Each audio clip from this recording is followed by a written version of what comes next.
the characters, they threw in a lot of Green Lantern characters.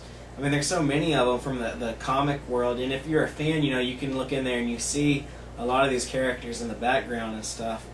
And a big group of them get effed up. Sinestro has a pretty epic battle. He kills a lot. Spoiler alert, with Tomari and some other Green Lanterns, and yeah, he wiped out. Like when all those rings started falling. Yeah. Because of all the Green Lanterns that had died due to the lack of power from the what do you call it? Their power battery. Yeah, central power battery. Yeah, he took out a big chunk of Green Lantern Corps members that day. How does it end? Do they? I don't think they really say what happened to him. We will assume that he was imprisoned after that, after the big Hal Jordan Sinestro fight. And then another thing is we got some pretty cool ring constructs. Like Hal Jordan got pretty creative. There is this one part where he uses a fly swatter to smack down this insect alien. The insect aliens were coming at him, and he constructs a giant fly swatter and just slams them against the wall. I started laughing, and I was thinking, it'd be even better than a fly swatter. I was like, if he constructed a boot, and the next thing I know, like right then, like this giant boot crushes. Boot comes down on the next insect alien, and I was pleased to see that. In the Justice League cartoon, the John Stewart Green Lantern, he didn't have any cool constructs, and I was glad that they gave Hal Jordan some in this movie. It was real cool designs. The laws of motion. And when they're going through hyperspace, there's this one in particular scene where they're traveling through hyperspace, and Hal Jordan's latched onto the ship, and anyway, they need to speed the ship up, so they cut parts of the ship back, and Steven's like, how would that make it go faster? And well, they're in space, so they're in hyperspace. No weight. Yeah, but hyperspace, I don't know. One of those nitpicky things again. So let's critique a little bit on this film, because there was a lot of, even though it was a really good film, it wasn't perfect. There were still a few things that we ought to hit on, and you should know about, because I mean, even every film has flaws, and this one wasn't out of that draw. From the comic book fan side of things, from a Green Lantern fan side of things, they did change some. The character Boudica was pretty different from her characteristics of the Boudica of the comics, and I understand why they changed her. They made her a nicer, girly girl kind of character, and I know why they did that, because they needed to have some kind of attachment to her that the audience feels with Hal Jordan, so that, here's a little spoiler, her betrayal, her turning against Hal Jordan, so you feel a little bit, you feel something. The weaponers of Quord they were totally different. Instead of being like these humanoid characters in goofy costumes, they're like these weird spider guys. And instead of being like, in the comics, they're, kind of a joke. They're supposed to be able to make all these incredible weapons, but Sinestro just kind of enslaved all of them and made them build his power rings for his Sinestro Corps in the comics. In the film, they're definitely more competent in there.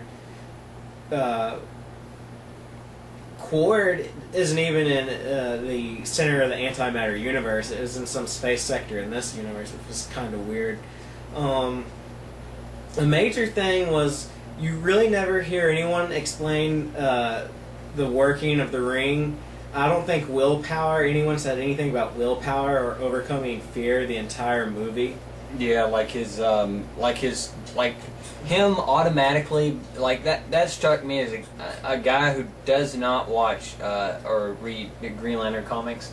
That kind of, I was like, wow, within this short period of time from when he was handed the ring, or the ring pulled him, ring pulls him to where Abin Sur is, and he gets the ring, and when the rest of the Green Lanterns show up, he instantly knows how to fight back and manipulate the ring. Which, of course, you know, they couldn't really have the runtime of the movie. They couldn't really. Oh, but still, they could have put clips in there somewhere. Yeah, like have a little bit of him, just like playing with the rings, you know, learning stuff. Even if he's gonna figure it out all real fast, you know, you didn't get any of that.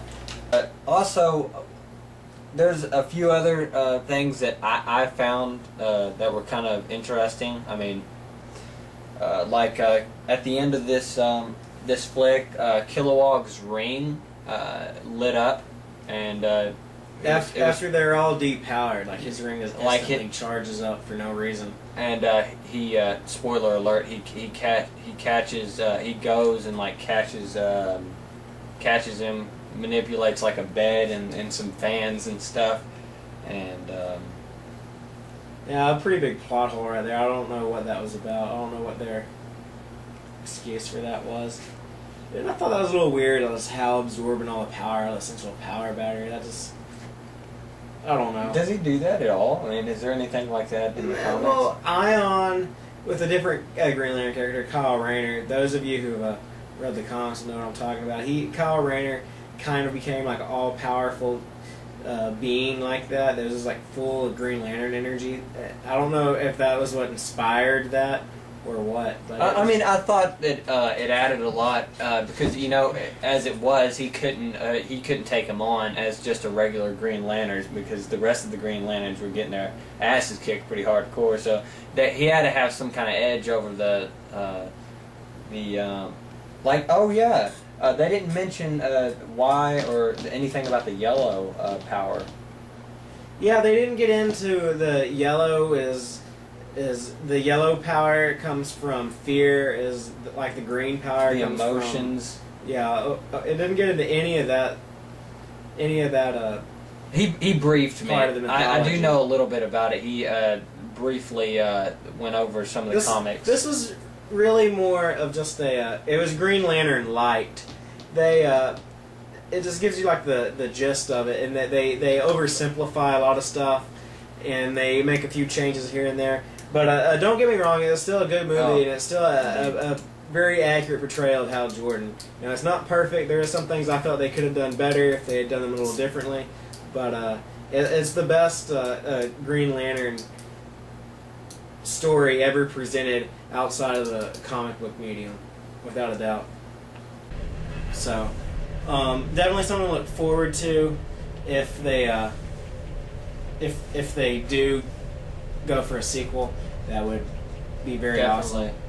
Would you give a rating on this? Yeah, if we had to rate it with a number system, I'm gonna give it a 4 out of 5. I think that's fair. 4 out of 5. It was definitely more than a time killer. Yeah, it was pretty awesome. You know, it wasn't perfect. It had a few little complaints here and there, but you fanboys nitpicking aside, it had a solid story, good voice acting, good art design. You know, it was a little cliche every now and then, but you're gonna catch that in just about everything. Yeah, I mean it told a good story. So that's our review for the Green Lantern First Flight movie. This is the first video. We possibly be making more of these. I don't know. We'll just have to see how it goes.